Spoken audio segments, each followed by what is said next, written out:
Alrighty, welcome back to another Division 2 video. Welcome back to my channel. My name is Delta, and you guessed it, we're talking about the PTS. So having played the PTS in the new countdown mode firsthand, I think I am well equipped enough to join the discourse about the Division 2's new mode, the PTS, the content, everything. I played the PTS on stream, and then I took some time off stream to go talk about it and to gather my thoughts, and I discussed a lot of it with other content creators, and I came to a few conclusions here about the PTS.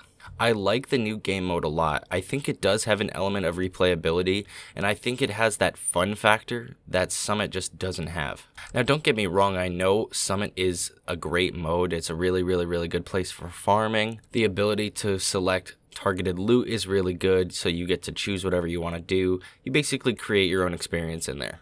It's a good place to gather loot, but it's very boring, especially in terms of the interior design. All of the floors look kind of similar, and that's very much not the case here with the countdown mode.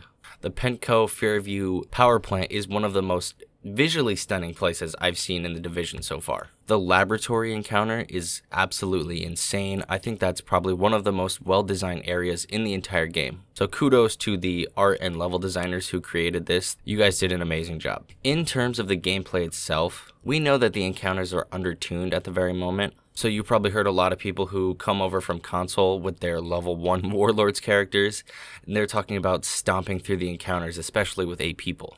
I found the mode to be very well paced, meaning that even though that there was a lot of kind of weak enemies, I found that even with like 6 to 7 people, we were still extracting with like a minute left or 2 minutes left, so we're using 13 to 14 minutes out of every single 15-minute countdown modes. So the developers have been saying that the enemies are undertuned, but from what I've seen, everyone has been getting out within the allotted time period. They give you 15 minutes, and it's taking about 15 minutes to get out, even with the undertuned enemies. And also, I will say, if you try to take on a hunter alone, they will destroy you. So more about the mode itself, there's 6 different areas, and you can choose any 2 encounters during the mode before continuing onto your main objective, which is determined before you even get into the map. So there's 3 main objectives, one in the laboratory, one in the turbine, and one in the cooling station, I believe. There is a high amount of variability with the actual encounters that you choose to do before continuing to the main objective. So you get to choose any 2, and if you don't want to go do a actual main objective, you can go secure the countermeasures, which are defended by the hunters throughout the power station map,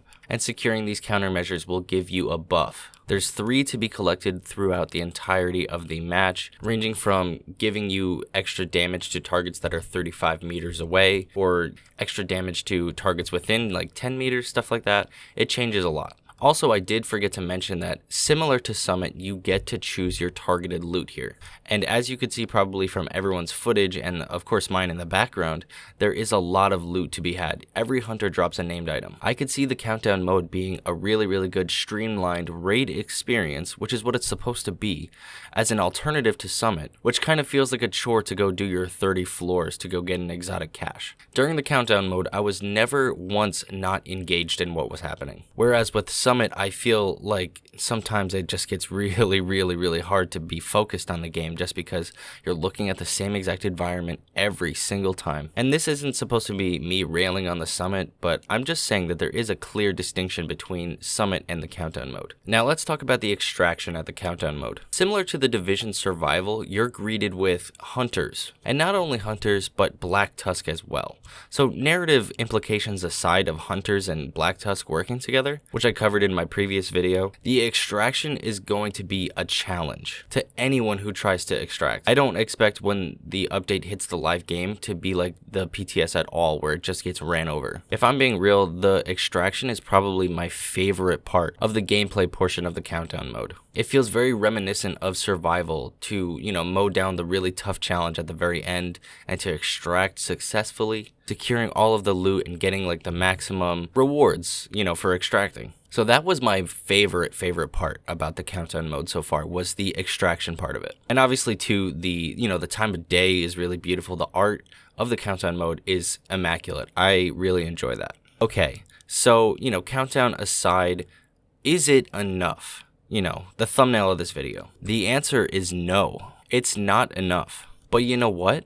That's okay. Yannick, in his message to the division, said not to expect a huge, massive comeback update. The comeback, quote unquote, is coming throughout the entirety of 2022 and 2023. The Division 2's development picked back up recently, and this is the very, very, very first installment of what they want to show us throughout the entire year. It's the very first installment of the entire year's worth of content. And at this point, we've only seen a fraction of said content. So we have to keep in mind that there is a lot more coming down the pipeline. I mean, my goodness, it's only week 1 of the PTS of 3 weeks. They have 3 whole weeks of surprises and stuff for us to test coming out. So, you see a lot of comments who are like, yo, we waited 14 months for this, like yada, yada, yada, all this stuff. We were told to temper our expectations for what this PTS is going to show us. This is just, the PTS. He said, manage your expectations for the PTS. If you remember way back in, November or October, this new update is supposed to be the most ambitious that they have ever done for the Division 2. And that's obviously including Warlords. So I can only imagine what the next 2 weeks of the PTS is going to hold for us. Now, if you really think about it, we've seen a third of what the PTS has to offer. And number 1, that includes a new map, a new game mode, and a new progression system. Next week, we know we're going to be able to test new gear, new talents, new weapons, new exotics, not to mention skill changes and balancing to PvP and PvE stuff. So to me, what I think is happening is people are looking at the fact that the new game mode isn't conforming to their expectations, and then they're being let down. And everyone is entitled to their own opinion. If, the countdown isn't for you, then I'm sorry, I feel bad for you. And I don't know if it's just me being, a little bit more patient with the developers. To me, I'm just excited for new content, Like, we got a brand new game mode, and it's fun. It's definitely way more engaging than Summit, that's for sure. But to the people who are saying that it's not enough content, you're right. You're right. They have so much more to show us. It's not that this is it. And I think that's the point that I really want to drive home, is that there is a lot more to show to the Division community. Not to mention, number 1, the Season 9 specialization revamp. Not to mention the seasonal manhunt changes. Not to mention new gear, new exotics, new weapons, new brand sets, new ways to play the Division 2, not to mention balance changes to skills and PvP, making quality of life better for the game. I truly think, if you look at this and say, well, it's not enough content, I'm writing the game off, then you're going to be missing out on a lot of stuff. A lot of good stuff that's coming to the game. Our favorite game, our favorite franchise. But of course, everyone can do what they want to do. It's, it's your life. It's your own decisions. If you want to have a mentality that's, negative about the game, then sure, that's fine. More power to you. I just hope everyone realizes while it's incremental for the PTS, the major update that's coming at the end of the PTS will not be incremental. And not only that, is we've got more coming. We've got an entire year's worth of support for the Division 2. And then guess what? There's the Division Heartland. They're working on another game. So that's just my 2 cents about the PTS, the game mode, everything.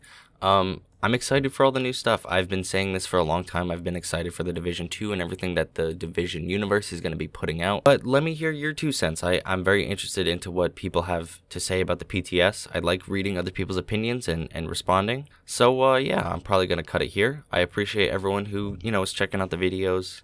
Everyone means a lot to me. I appreciate you all. And, yeah, have a good day, everyone. Deltah out.